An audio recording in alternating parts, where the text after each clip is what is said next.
Aloha! This is the ninth chapter of my fanfic, I Am Frisk, an Undertale story titled Meeting Sans. If you want to hop in right away, skip to the time listed here, or check the description below for a link to the playlist. But if you want a short summary to gauge your interest, then feel free to stick around. After waking up in the body of the protagonist of Undertale, the newly named Frisk has some growing up to do if he wants to ensure everyone gets home safely. But how can he do that when he can't even save himself? This fanfic is tagged as action, adventure, reincarnation, magic, weak to strong, self-insert, time loop, and video game.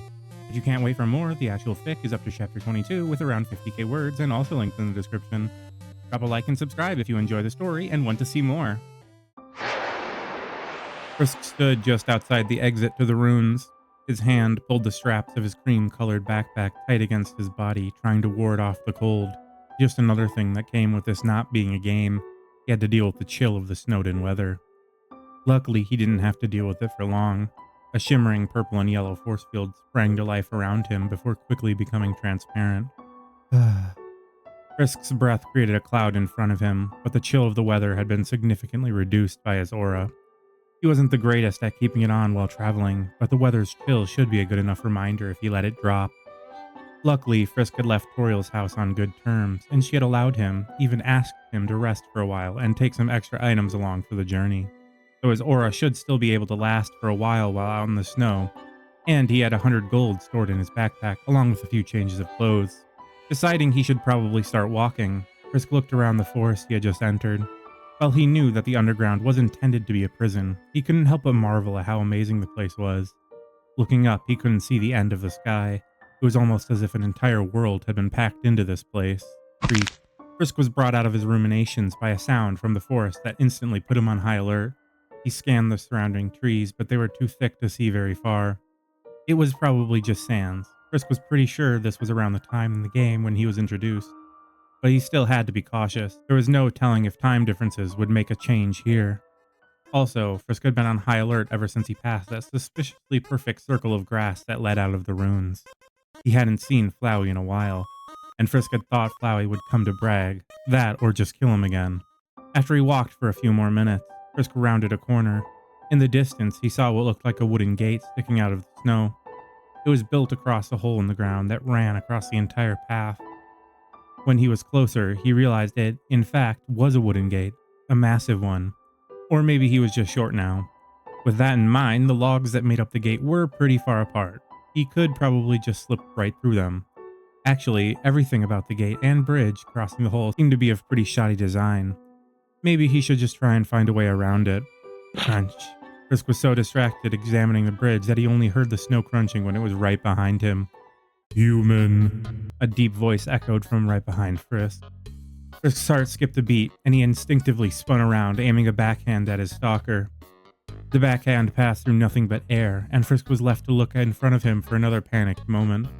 He tried to calm himself down, telling himself that it was just Sans messing with him and not Flowey. That's not how you greet a new pal. The voice somehow came from behind Frisk again. This time, Frisk could stop his instinctive attack, but he could not control the high-pitched yelp that came out of his mouth. The voice only paused for a second. Turn around and shake my hand. Much slower this time, Frisk turned around and took the offered hand. A fart noise echoed throughout the forest, and everything was quiet for a second. Heh, the old whoopee cushion in the hand trick. It's always funny. Sans snickered out. Frisk tried to hold in his laughter, but couldn't entirely suppress it. It was just too corny.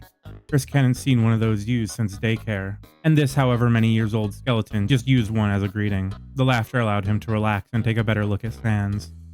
It was surprising how well Sans pulled off being a walking pile of bones and not looking threatening at all. Maybe it was the slippers he wore, the casual unzipped hoodie, the expression on his face, or more probably a combination of the three.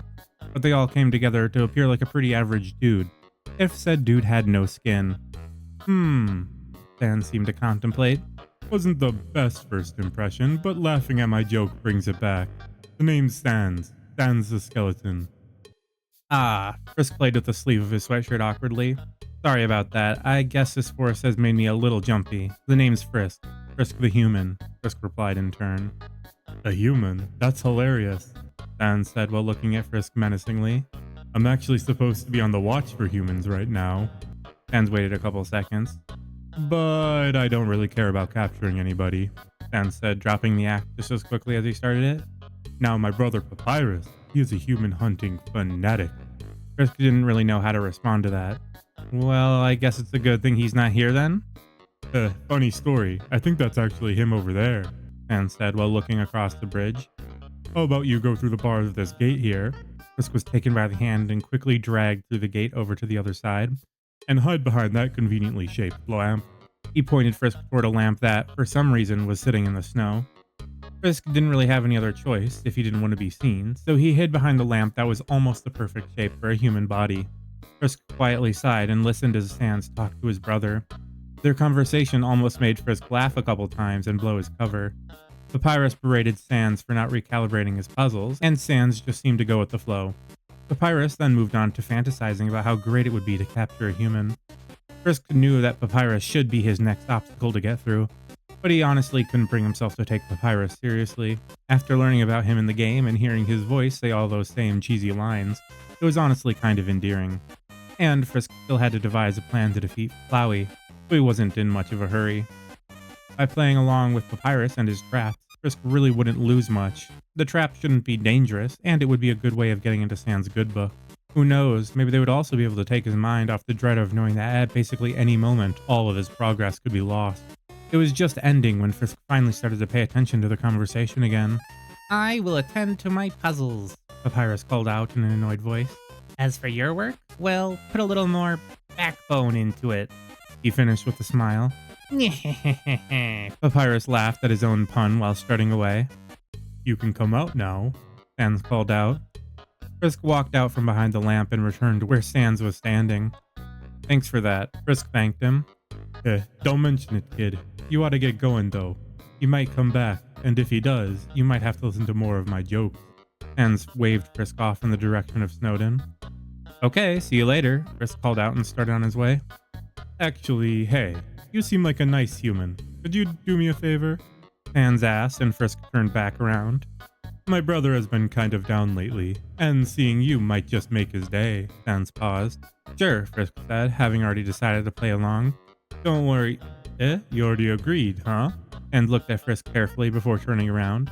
Well, thanks a million. I'll be up ahead, he called out as he disappeared behind the bend in the wrong direction. Damn, Frisk muttered to himself. He had seen how Sans had looked at him right before he left. Or maybe he was a little too explicit with his knowledge of the maybe future. In the end, though, it hopefully wouldn't make much of a difference. He did offer to help Papyrus after all. But the truth was that Frisk wasn't an actor, and he didn't know precisely what Sans knew and didn't. It was always kind of ambiguous in the games. Sans certainly knew about the resets, but how much was in question. Did he only know that the resets were happening and figured out that the player was doing it during the story? Did he remember the resets completely? Or maybe the answer was somewhere in between. Frisk was leaning more towards not remembering completely because Sans would probably vary his attacks during the genocide route battle if he could. But the thing was, he didn't know for sure, and these questions would be integral to how strong of an ally Sans could be against Flowey. Frisk shook his head and continued forward. This was why he needed a distraction. If he just stood here thinking for an eternity, nothing would happen. Thank you all so much for listening. This was a bit of a short chapter, so depending on how my schedule goes, I'll try to release another video this week. We've finally reached Snowdin, and I'm really excited to meet the Skelly Bros, though I hope my voice acting isn't too cringy with Sans and Papyrus. If you have any questions or comments about the story, feel free to ask them below, as I'm a vampire that feeds off engagement. More chapters can be found on Webnovel, Scribblehub, AO3, and Royal Road after Chapter 22, though more will hopefully be written depending on the reception this gets, so like and subscribe if you enjoyed. Adios and have a great rest of your day.